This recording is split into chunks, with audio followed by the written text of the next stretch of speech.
बिस्मिल्लाहिर्रहमानिर्रहीम। अस्सलाम वालेकुम डियर स्टूडेंट, कैसे हैं आप सब? ठीक हैं स्टूडेंट। लास्ट लेक्चर में हमने एक्सरसाइज 2.1 चैप्टर नंबर 2 क्लास 11 की थी और हमने उसके बेसिक कॉन्सेप्ट भी देखा था और उसके क्वेश्चन 1 2 3 किए थे। आज हम क्वेश्चन नंबर 4 करेंगे। क्वेश्चन नंबर 4 क्या हमारे पास? Find the domain and the range of the function g define below. ठीक है, यहाँ पे हमें कोई फंक्शन दिए गए हैं जी के और कहा जा रहा है कि उसकी डोमेन और रेंज बताएं। ठीक है, तो ये क्वेश्चंस हल करने से पहले आप कुछ चीज़ें देख लें कि डोमेन रेंज क्या होती है। ठीक है, और हम उनमें वैल्यूज़ किस तरह से पुट करते हैं। अस्सलाम वालेकुम, कैसे हैं आप सब? उम्मीद करती हूँ आप सब खैरियत से होंगे। लास्ट लेक्चर में हमने first year chapter number 2 exercise 2.1 के कुछ क्वेश्चंस किए थे और उसका बेसिक इंट्रोडक्शन था वो समझा था। ये चैप्टर है आपका फंक्शन एंड ग्राफ का। तो जब चैप्टर का हमने इंट्रोडक्शन देखा था तो उसमें हमने डोमेन और रेंज के बारे में भी पढ़ा था। अब डोमेन क्या होती है, रेंज क्या होती है फंक्शन की। ठीक है, और इसके ऊपर कौन कौन से रूल्स अप्लाई होते हैं हम वो देख लेते हैं। तो जो सबसे पहले बात होती है ना, बच्चे डोमेन और रेंज में कंफ्यूज हो जाते हैं कि डोमेन किसे कहते हैं और रेंज किसे कहते हैं। ठीक है, डोमेन का मतलब क्या होता है? डोमेन का मतलब होता है देना। ठीक है, जैसे हम कहते हैं इनपुट। कंप्यूटर में आपने पढ़ा होगा इनपुट और आउटपुट। इनपुट जो होता है वो यूज़र देता है और आउटपुट हमें कंप्यूटर प्रोसेसिंग करके देता है। इसी तरह डोमेन क्या होता है? हम फंक्शंस के अंदर वैल्यूज़ इनपुट करते हैं। अगर आप डोमेन भूल जाते हैं ना तो ये डोमेन का ना ये डू याद रखें। ठीक है, डीओ डू, इसको आप देना कह दें। ठीक है, और जब हम फंक्शन के अंदर वैल्यूज़ पुट करते हैं उसको सॉल्व करते हैं, सॉल्व करने के बाद जो हमारा आंसर आता है ना उसको कहते हैं रेंज, लेना। ठीक है, रेंज को को डोमेन भी कहते हैं। ये कंफ्यूज मत हो जाना। अगर आपको पेपर में आ गया ना कि डोमेन और को डोमेन फाइंड करें तो फिर आपने कंफ्यूज नहीं होना, ये को डोमेन क्या होती है, रेंज को ही को डोमेन बोलते हैं। इसका रोल क्या होता है फंक्शन में ना, जब हम वैल्यूज पुट करते हैं तो डोमेन पुट करने के बाद फंक्शन अनडिफाइंड, मतलब या तो 1/0 या फिर ये इन्फिनिटी वाली फॉर्म ना बने और कम्प्लेक्स नंबर ना बने। ठीक है, कम्प्लेक्स नंबर कब बनता है? जब स्क्वायर रूट के अंदर माइनस आ जाता है।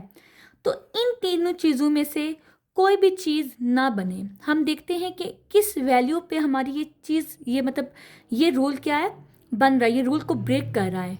ठीक है, तो फिर हम क्या करते हैं, उस नंबर के अलावा बाकी नंबर्स पुट करते हैं। यहाँ पे ना मैंने आपको कुछ फंक्शंस की टाइप्स लिखी है, टाइप्स ऑफ फंक्शन।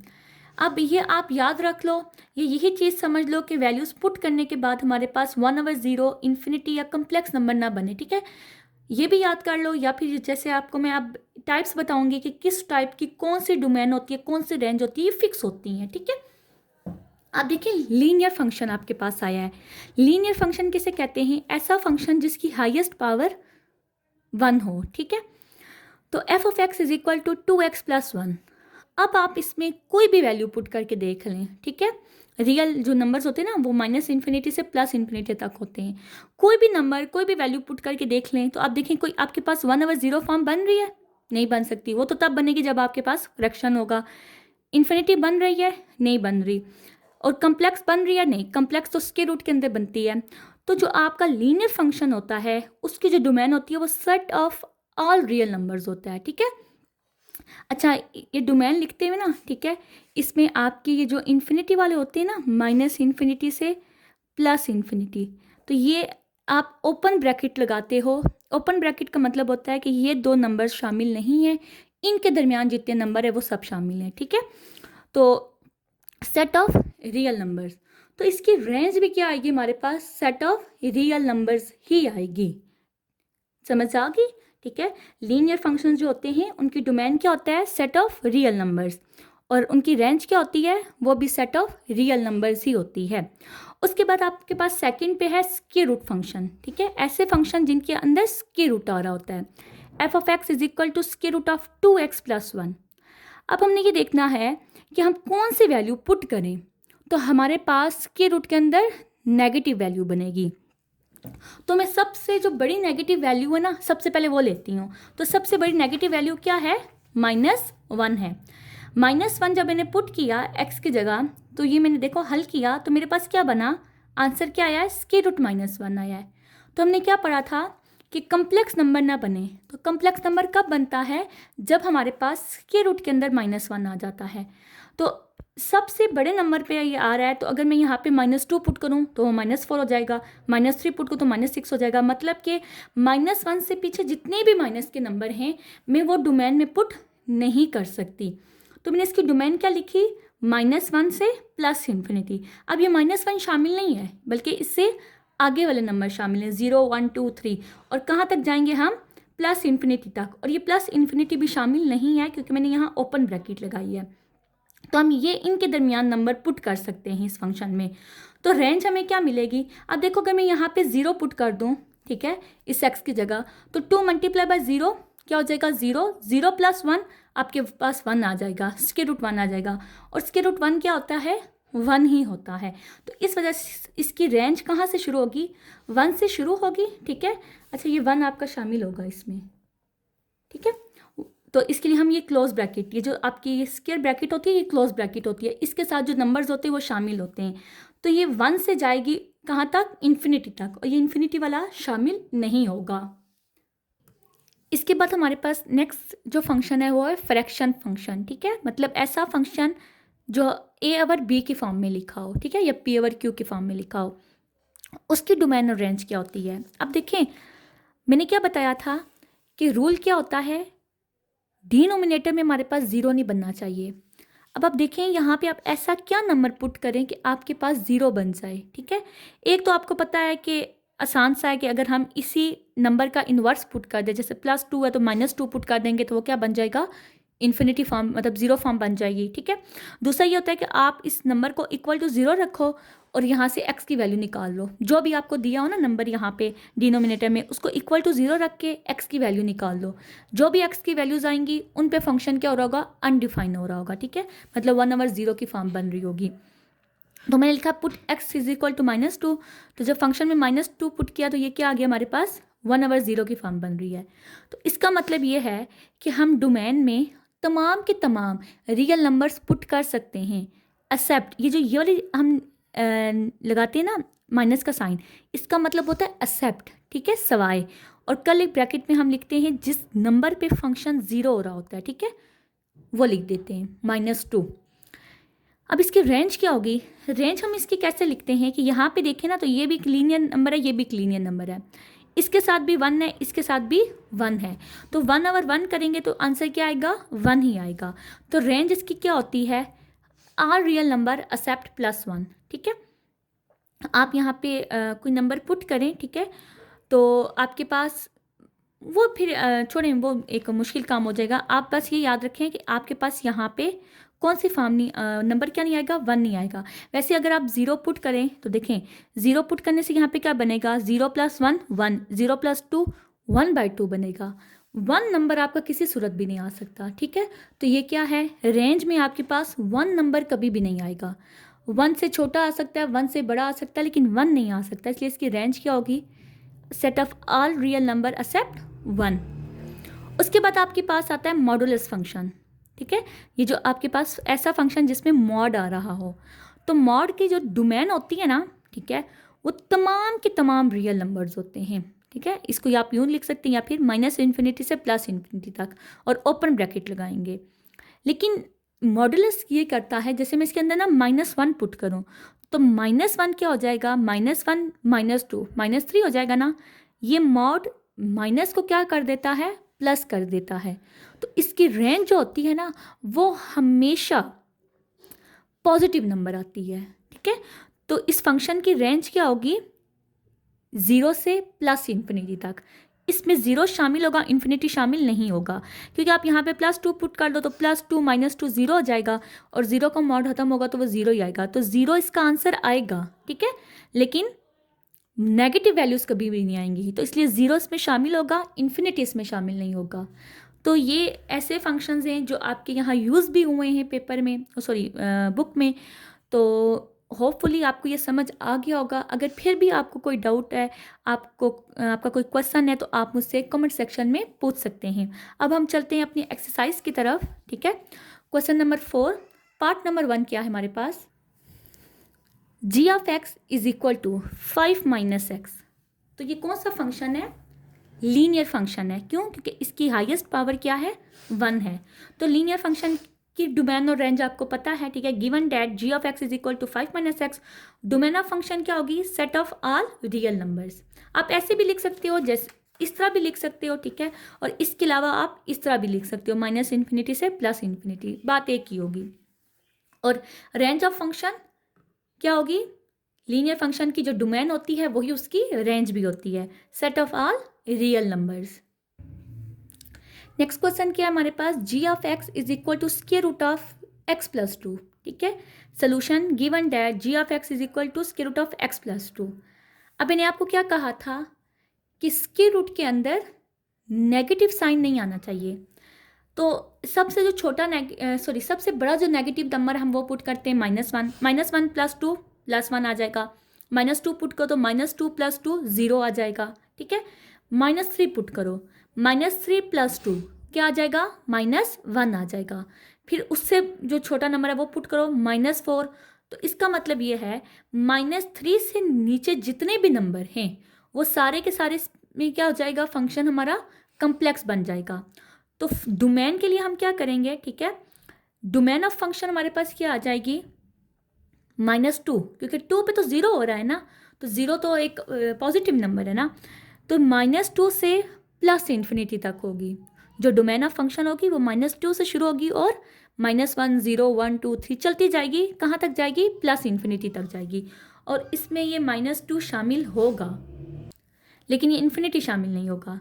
और रेंज ऑफ फंक्शन क्या आएगी, रेंज ऑफ फंक्शन हमारी 0 से इन्फिनिटी तक, प्लस इन्फिनिटी तक आएगी, और इसमें ये 0 शामिल होगा, ठीक है। अब आपको समझ आ गई होगी कि हम डोमेन कैसे लिखते हैं और हम रेंज कैसे लिखते हैं। रेंज कौन से लिखते हैं कि फंक्शन में वैल्यूज पुट करने के बाद जो हमारे पास आंसर आ रहा होता है। अब नेक्स्ट हम क्वेश्चन देखते हैं, इसका पार्ट 3, वो क्या है, एक पीस वाइज फंक्शन है। पीस वाइज फंक्शन मैंने आपको बताया था ना कि आपको क्या दी जाती है, किसी एक फंक्शन पे बाउंड किया जाता है कि आप इसमें ये वैल्यू पुट कर सकते हो, और दूसरे फंक्शन में दिया होता है कि आप उसमें यहाँ से यहाँ तक वैल्यू पुट कर सकते हो। तो ये पीस वाइज फंक्शन होता है, वैल्यूज़ को ब्रेक कर दिया जाता है।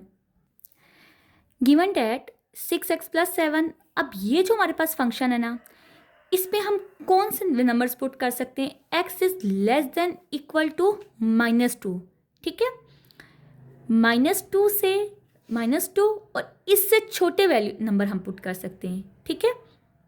तो for 6x + 7 domain of function क्या होगी, -∞ से -2, क्योंकि आपको पता है ना कि नेगेटिव वैल्यू जब जिन वैल्यू के साथ माइनस आ जाता है ना, वो जितनी ही बड़ी वैल्यू क्यों ना हो, माइनस साइन की वजह से वो उतनी ही छोटी वैल्यू हो जाती है।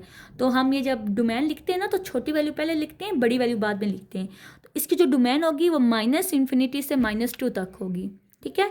नाउ अब 4 - 3x, इस फंक्शन की, ये जो फंक्शन है इसकी डोमेन क्या है, ये आपके पास x ग्रेटर देन -2, -2 से ग्रेटर नंबर होना चाहिए। -2 इसमें शामिल नहीं है क्योंकि यहाँ पे इक्वल का साइन नहीं है। तो -2 से ग्रेटर नंबर क्या है, -1 है। तो ये -1 से शुरू होगी और कहाँ तक जाएगी, इन्फिनिटी तक जाएगी। तो इन दोनों को अगर देखें ना, तो ये देखो इसकी डोमेन क्या बन रही है, -∞। सबसे छोटा नंबर यहाँ पे क्या, -∞। और इस फंक्शन के जो सबसे बड़ा नंबर है वो क्या है, +∞ है। तो डोमेन लिखते हुए हम टोटल डोमेन जो लिखेंगे वो इसका सबसे छोटा नंबर लिया -∞ और इसका सबसे बड़ा नंबर लिया +∞। तो जो टोटल डोमेन बनी है पीस वाइज फंक्शन की वो -∞ से +∞ तक बनी है। फॉर रेंज, तो रेंज के लिए जब हमारे पास जो पहला पीस वाइज फंक्शन था x less than -2, 6x + 7 -2 put करें तो क्या आ जाता है, -5 आता है। तो रेंज ऑफ फंक्शन क्या है, मतलब सबसे जो नंबर था ना बड़ा, वो हमने पुट किया -2, इसके बाद तो -3 -4 पुट करेंगे। तो रेंज ऑफ फंक्शन क्या होगी, -∞ से -5 तक होगी। तो फॉर रेंज अब दूसरा पीस वाइज फंक्शन लेंगे 4 - 3x, इसमें हमने -1 पुट किया तो क्या आया, हमारे पास 7 आ गया। ठीक है, तो रेंज ऑफ फंक्शन जो है ये आपकी 7 से प्लस इन्फिनिटी तक जाएगी। तो ये देखें, सबसे छोटी क्या है -इन्फिनिटी, सबसे बड़ी क्या है +इन्फिनिटी, तो जो इसकी टोटल रेंज बनेगी वो भी -इन्फिनिटी से +इन्फिनिटी तक ही बनेगी। होपफुली आपको ये क्वेश्चन समझ आ गया होगा। अब हम चलते हैं अपने नेक्स्ट क्वेश्चन की तरफ। नेक्स्ट आपका पार्ट क्या है, g(x) = mod of x - 5। अब मॉडुलस आ गया आपके पास, तो मॉडुलस की रेंज, डोमेन और रेंज मैंने आपको बताई थी ना। ठीक है, तो given that g(x) = x - 5, domain of function -infinity से +इन्फिनिटी तक, और रेंज ऑफ फंक्शन आप इसमें +5 पुट करोगे ना तो वो 0 हो जाएगा। ठीक है, तो ये 0 से इन्फिनिटी तक जाएगी। ये नेगेटिव कभी भी नहीं हो सकता। मैंने आपको बताया था ना कि नेगेटिव जो ये मॉड होता है वो नेगेटिव नंबर्स को पॉजिटिव कर देता है। तो इसकी जो रेंज होगी वो 0 से +इन्फिनिटी तक होगी। होपफुली आपको ये पार्ट समझ आ गया होगा। अब हम चलते हैं अपने नेक्स्ट पार्ट की तरफ। नेक्स्ट पार्ट आपके पास क्या है, g(x) = x + 2 / 3 - x। Solution given that, अब ये आपके पास कौन सा फंक्शन है, ये आपके पास फ्रैक्शन फंक्शन है। ठीक है, तो g(x) = x + 2 / 3 - x। अब यहाँ पे मैं क्या पुट करूँ कि मेरे पास जो वैल्यू है वो 0 बन जाए, तो +3 पुट करने से यहाँ पर 0 बन जाएगा। ठीक है, तो आपके पास जो डोमेन ऑफ फंक्शन आएगी वो क्या आएगी, डोमेन ऑफ फंक्शन आएगी set of all real number accept 3। ठीक है, और रेंज ऑफ फंक्शन क्या आएगी, आप ये देखो, आपके पास ये भी, ये x है, ये -x है, इसके साथ मतलब 1 है, इसके साथ -1 है, डिवाइड करेंगे तो आंसर क्या आएगा आपके पास, -1 आएगी। तो set of all real number except -1। यहाँ पे आपका क्वेश्चन नंबर 4 एंड हो जाता है। फिर भी अगर आपको कोई भी पार्ट समझ नहीं आया तो आप मुझसे कमेंट सेक्शन में पूछ सकते हैं। क्वेश्चन नंबर 5 है, given that f(x) = x³ - ax² + bx + 1 if f(2) = -3 and f(-1) = 0, find the value of a and b। Solution given that, हमने जो फंक्शन दिया गया हमने वो लिखा, इसको इक्वेशन 1 कहा। f(2) पे वैल्यू क्या है, -3 है, इसको इक्वेशन 2 कहा, और इसके बाद f(-1) पे वैल्यू 0 है, इसको इक्वेशन 3 कहा। पुट x = 2 इन इक्वेशन 1। इक्वेशन 1 में हम क्या पुट करेंगे, 2 पुट करेंगे। 2 पुट कर दिया, जहाँ जहाँ x है वहाँ वहाँ 2 पुट कर दिया। इसको हमने सॉल्व किया, 2³ 8 - 4a + 2b + 1, ये 8 और 1 आपस में प्लस हो गए, 9 - 4a + 2b, 9 - 4a + 2b। अब यहाँ पे f(2) था, इसकी जगह हमने क्या पुट कर दिया, -3, और साथ में लिख दिया फ्रॉम इक्वेशन 2 कि ये वैल्यू हमने कहाँ से पुट की, इक्वेशन 2 से की। अब यहाँ पे 9 प्लस और इक्वल के उस साइड जाके माइनस हो जाएगा, तो आपके पास क्या आ जाएगा, 3 - 9 = -4 + 2b, -12 = -4 + 2b। अब इन दोनों में से हम 2 कॉमन ले सकते हैं। ठीक है, मैंने -2 कॉमन लिया है, तो क्या आ जाएगा, +2a - b। यहाँ पे ये -2 मल्टीप्लाई हो रहा है, उस साइड जाके -2 डिवाइड हो जाएगा, तो ये आपके पास क्या हो जाएगा, -12 / -2 = 2a - b, 6 = 2a - b, equation 4 होगी। अब आप क्या करेंगे, put x = -1 in equation 1, f(-1) = -1 का क्यूब -a -1 का स्क्वायर प्लस इंटू -b + 1। अब ये वैल्यू किसके इक्वल थी, 0 की इक्वल थी। फ्रॉम इक्वेशन 3, -1 का क्यूब क्या होता है, -1 होता है, -a -b + 1, ये +1 -1 कैंसिल हो गए, 0 = -a -b, इक्वेशन 5 होगी। अब यहाँ पे देखें तो ये -b है, यहाँ पे देखें ये -b है, मल्टीप्लाइंग इक्वेशन 5 विथ 2। ठीक है, इसको हमने 2 के साथ मल्टीप्लाई किया and add in equation 4 and 5। अब इन दोनों इक्वेशन को हम ऐड कर देंगे, तो ये 2a - b थी ये इक्वेशन, इसको मल्टीप्लाई किया तो -2a - 2b = 0। अब ये कैंसिल हो गए, -3b = 6, b = -2 आ गया।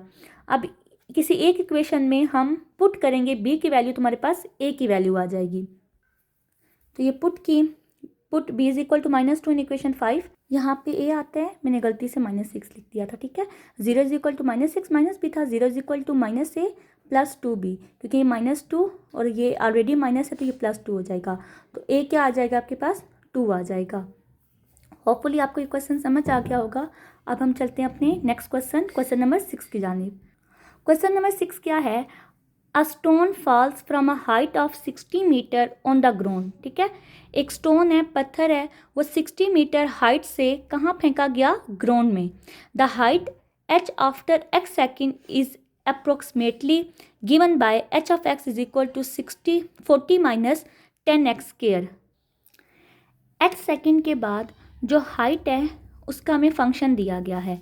What is the height of stone when, अब स्टोन की हाइट क्या होगी जब x is equal to 1 second, मतलब आप 60 मीटर किसी ऊंचाई पे खड़े हैं, आपने वहाँ से पत्थर फेंका है, तो 1 सेकेंड बाद वो जो पत्थर है वो किस हाइट पे होगा, आपने ये फाइंड करना है, ठीक है। अब हमने सोल्यूशन करना है। Given that h of x is equal to 40 minus 10x square, equation 1 होगी। Put x is equal to 1 in equation 1, तो h of 1 is equal to 40 minus 10 into 1 का square, h of 1 is equal to 40 minus 10, h of 1 is equal to 30 metre, मतलब 1 second के बाद उसकी height क्या हो जाएगी, 30 मीटर हो जाएगी। फिर हमें एक और दिया गया है, x is equal to 1.5 second, 1.5 second के बाद उसकी हाइट क्या होगी, तो हमने लिखा given that h of x is equal to 40 minus 10 into x का स्क्वायर, ये इक्वेशन 1 होगी।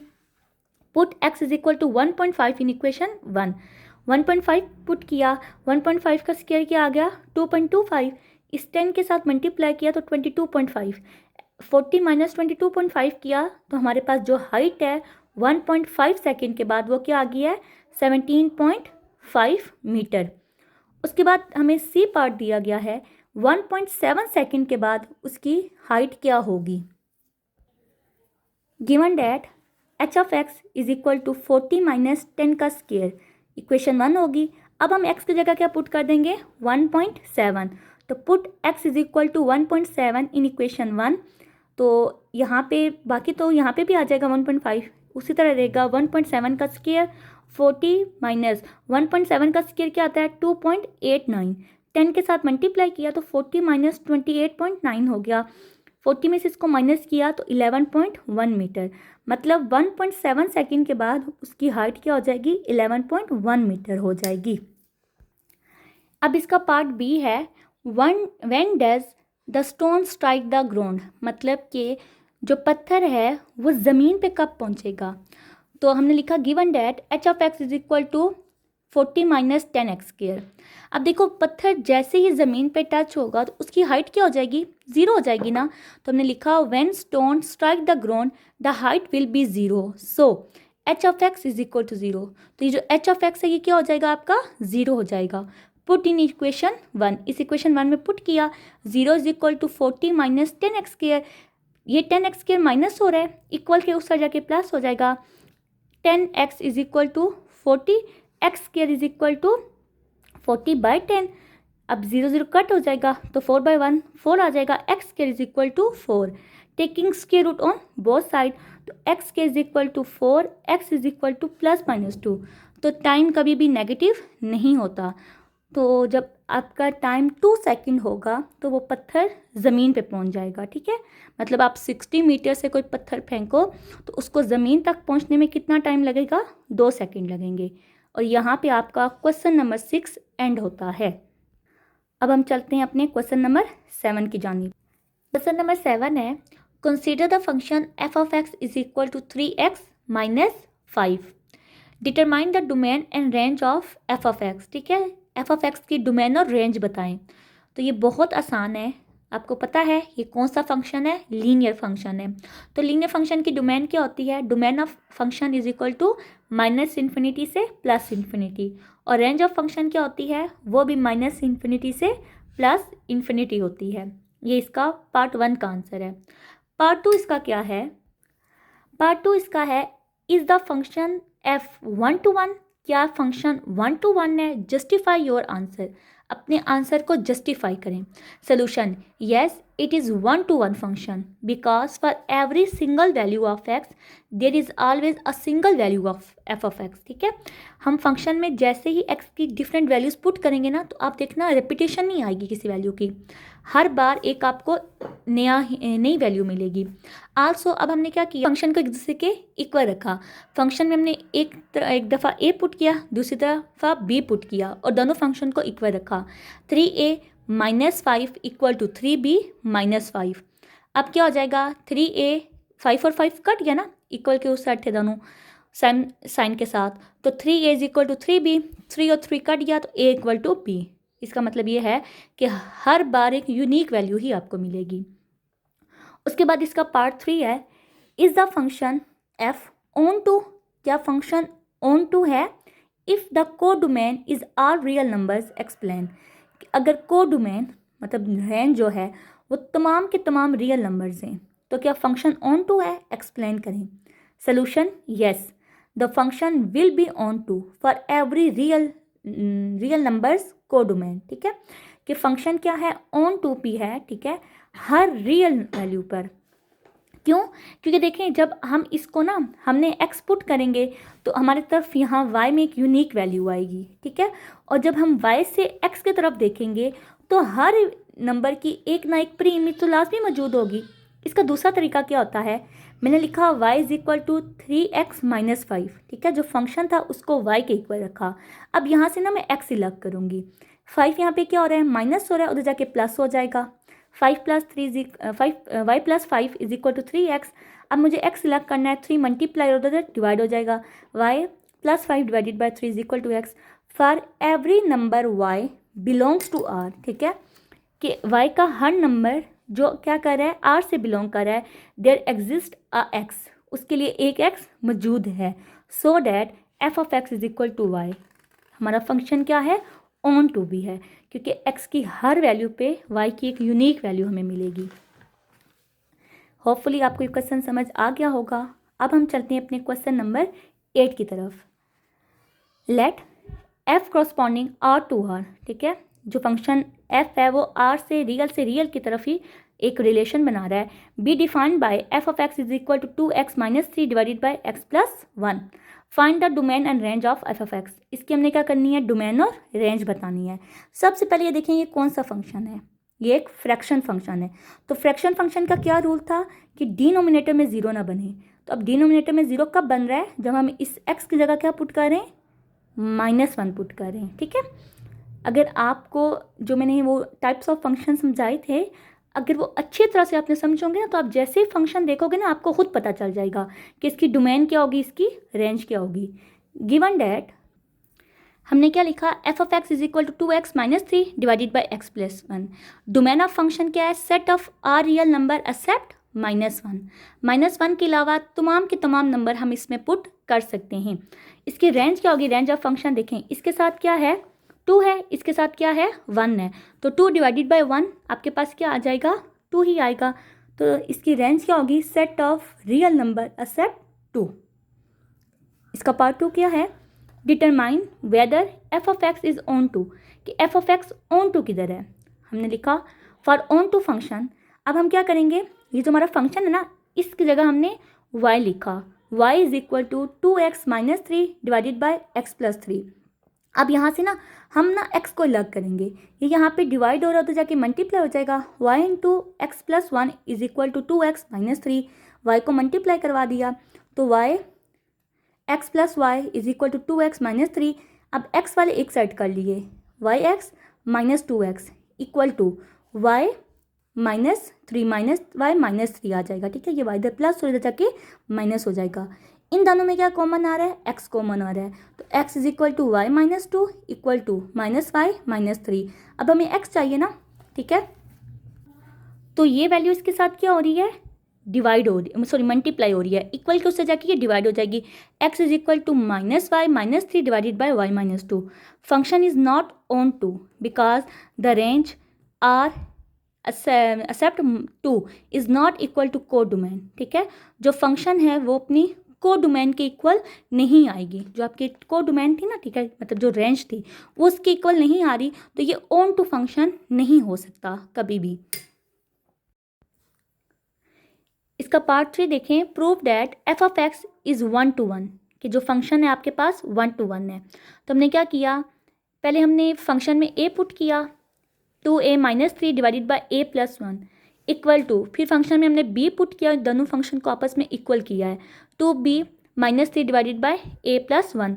वैसे ये a+1 ना, सॉरी ये a+1 है, ये b+1 है, ये कट नहीं हो सकते, ये इसके साथ मल्टीप्लाई हो जाएगा, ये इसके साथ मल्टीप्लाई हो जाएगा, 2a-3 b+1 2b-3 into a+1 multiply कर देंगे हम, तो इसके साथ b+1 के साथ मल्टीप्लाई होगा, 2ab plus 2a-3b-3 equal to 2ab plus 2b-3a-3।